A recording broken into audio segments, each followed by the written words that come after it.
शरीर यदि मिला है ना देवी तो नहीं करना चाहिए। ऐसा बताते हैं कि जो कोई व्यक्ति जरा से दुख के कारण, जो दुख मिला है ना, वो दुख क्यों मिला? अपने कर्म के कारण मिला है। दूसरे के द्वारा दिया गया कर्म नहीं था, दूसरे के द्वारा दिया गया दुख नहीं था, पर खुद का ही कर्म था। पिछले जन्म में उसने बुरे कर्म किए थे, इसलिए उसके पास में वो दुख आए। वो खुद के बीज बोया हुआ ही आज फल के रूप में प्रकट हुआ है। उस फल को तो स्वयं को ही खाना चाहिए जो खुद का बनाया हुआ है, परंतु यदि उस फल को नहीं ग्रहण करता है और वो दुख उसको सहन नहीं होता और सहन न करके सहन शक्ति उसकी खत्म हो जाती है और अपना स्वयं का प्राण घातक कार्य कर लेता है, यानी आत्महत्या यदि वह व्यक्ति कर लेता है ना, तो पता है उसकी क्या दशा होती है। उस जीव को मर तो जाता है, वो शरीर को त्याग तो देता है, पर जो सूक्ष्म शरीर उसका जीव का होता है, उस जीव को फंदे में डाल करके यमदूत घसीटते घसीटते लेकर के जाते हैं। और पता है ऐसा ऐसा रास्ते में घसीटते हैं जहां पर एक तांबे का तवा है, तांबे का, और उस तांबे के तवे को इतना गर्म कर लेते हैं कि लाल हो जाता है, बिल्कुल लाल। और उस लाल तवे पर उस जीव को घसीटा जाता है, चारों तरफ फिराया जाता है, झुलसता है, चिल्लाता है, रोता है, पर उसको बचने का कोई उपाय नहीं सूझता है। और धीरे धीरे 60,000 वर्ष तक उस जीव को वो यमदूत कष्ट देते रहते हैं भैया, बहुत कष्ट देते हैं, बहुत कष्ट देते हैं। जितने समय की उम्र थी शेष, मान लो 50 वर्ष की उम्र थी या 60 वर्ष की उम्र थी मनुष्य शरीर में रहने की, कि हमारी मृत्यु 80 साल में होनी थी और वह 20 साल में यदि मर गया आत्महत्या करके, तो शेष यदि 60 वर्ष यदि बीतती है तो उन 60 वर्षों को भी 1000 से गुणा करके और 60,000 वर्ष तक यमदूत उस जीव को कष्ट देते हैं। भूत प्रेत की योनि में उसको डाल देते हैं और वो प्रेत भी ऐसा दुखी हो जाता है, न तो उसको खाने को मिलता है न पीने को मिलता है। उसका मुंह इतना छोटा सा हो जाता है कि पानी की बूंद उसके मुख में नहीं जाती, प्यास खूब लगती है। प्रेत का मुख इतना छोटा हो जाता है कि सुई जो होती है, सुई जो कपड़े में तो आर से पार हो जाती है, वो छेद में सुई घुस जाती है, परंतु प्रेत का मुख इतना छोटा हो जाता है भैया कि सुई की नोक भी उसके मुख में नहीं जाती है।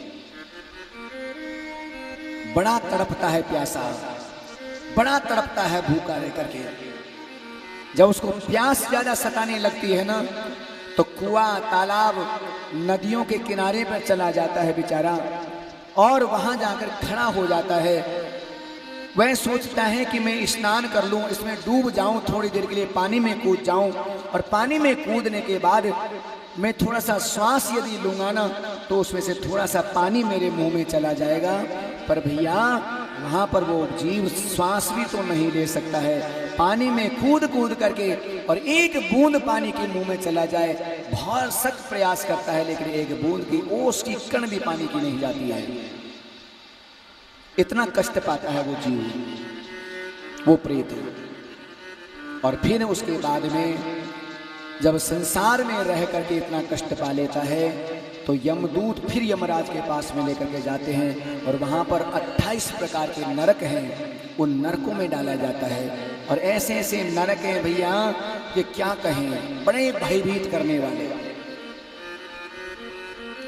उस जीव के सूक्ष्म शरीर को एक नरक में डाल दिया जाता है और वहां पर 720 ऐसे कुत्ते हैं भयंकर, यमराज के भूखे प्यासे उनको रखा जाता है और उस जीव के सामने छोड़ दिए जाते हैं उन 720 कुत्ताओं को, और वो नोच नोच करके उसको मारना चाहते हैं, उसको खाना चाहते हैं, पर वो मरता नहीं है। उसके मांस के टुकड़े कर करके वो खाते हैं वो वहां पर कुत्ते लोग।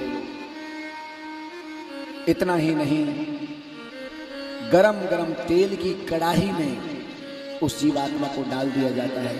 मरने का शौक था ना तुझे, तुझे अच्छा लगा ना मर करके, हम भी तुझे मारने का प्रयास करते हैं, चल मर। और गरम गरम तेल में उसको उबालते हैं। मरता नहीं है जीव कभी भी, तड़पता है, बाहर निकलने का प्रयास करता है, पर यमदूत उस पर दया नहीं करते हैं। जैसे माताएं जब पकौड़ी उतारती है ना कढ़ाई में, तो पकौड़ी पर भी दया नहीं करती है। वो बेचारी बार बार तेल में से ऊपर आती है, ऊपर से बाहर निकलने के लिए कूदने के लिए तैयार होती है, पर मानती नहीं, इतनी निर्दयी हो जाती है। फिर डालती है और आखिरी हो जा, थोड़ी कुरकुरी हो जा, काय को निकल रही है।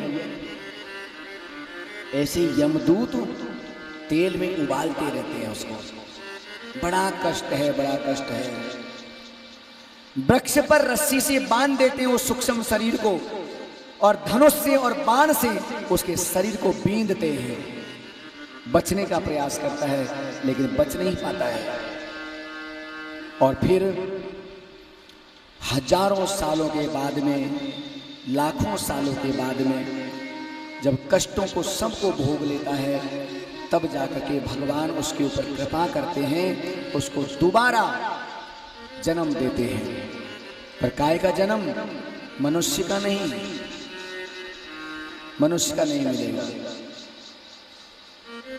कीड़े मकोड़ा बना दिए जाओगे।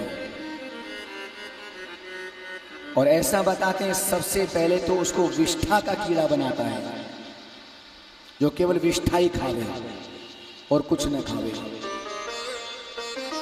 और उस विष्ठा का कीड़ा बन बन करके एक एक योनि न जाने कितने वर्षों की है, ये पता नहीं पड़ता है।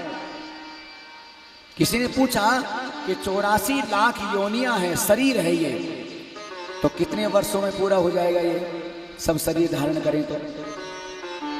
भैया पता नहीं है, कैलकुलेटर भी फेल है इसके आगे। जब 84 लाख शरीर है और एक शरीर में जाएंगे, उसकी कितनी उम्र है, उसकी उम्र पूरी करो, फिर दूसरे में जाओ, फिर उसकी उम्र पूरी करो। और ऐसा तो नहीं कि सबकी एक ही उम्र हो कि भाई हाँ 10 साल जीना है सबको, नहीं नहीं, तब तो हिसाब भी लगा दें। किसी की 1000 वर्ष की उम्र है, किसी की 200 वर्ष की उम्र है, किसी की 50 वर्ष की उम्र है, किसी की 20 साल की उम्र होती है। ऐसा बताते हैं कुत्ते की 20 साल की उम्र होती है। 1000 साल की उम्र सांप की बताई जाती है। अब 1000 साल तो तुम सर्प की योनि में जाओगे, 1000 तो एक नाग, और वो नाग भी बहुत प्रकार के होते हैं, एक नाग भी नहीं है, 9 नाग होते हैं। अष्टकुल नागेभ्यो नमः, 8 कुल के नाग होते हैं, और उनमें सब में जन्म लेना पड़ता है। और न जाने कितने 1000 वर्ष तक तो सर्प की योनि में हम लोग पड़े रहते हैं। बिच्छू बनेंगे, चींटियां बनेंगे, कीड़े मकोड़े बनेंगे, अजगर बनेंगे, और फिर महाराज जलचर बनेंगे, मछली मगरमच्छ आदि पानी में पड़े रहेंगे। फिर पतंगा बनेंगे, उड़ने वाले जीव बनेंगे, रेंगने वाले जीव बनेंगे। यानी कहने का मतलब होता है करोड़ों अरबों खरबों वर्ष बीत जाएंगे, तब तक वह जीव इस संसार में भटकता रहेगा, भटकता रहेगा, भटकता रहेगा। क्यों? केवल आत्महत्या करने का फल है ये बस। इसलिए संत लोग कहते हैं चाहे कितना ही कष्ट आकर के पड़े, कष्ट को शांति से भोगो, सहन करो, सब चीजों को सहन करना चाहिए। जहां पर सहन शक्ति का धर्म यदि हमारे जीवन में आ जाएगा ना, तो अपने आप शांति मिलती जाएगी, अपने आप रास्ता मिलता जाएगा, रास्ता खुलता जाएगा, भगवान अपने आप सुंदर रास्ता बनाते जाएंगे। इसीलिए कभी कष्ट को बड़ा मत समझना। छोटा है ये तो कोई बात नहीं, ये तो मैं सहज में निकाल लूंगा, हंसते हंसते निकल जाएगा, ये कोई बात नहीं, क्या होता है, ये समय भी जाएगा, ये समय थोड़ी रहेगा हमारे पास। और देख रहे हैं जिन्होंने बहुत बड़े बड़े बड़े बड़े कष्ट पाए हैं, और आज ऐसा समय आया कि आज वो आनंद कर रहे हैं। कहाँ चला गया वो कष्ट?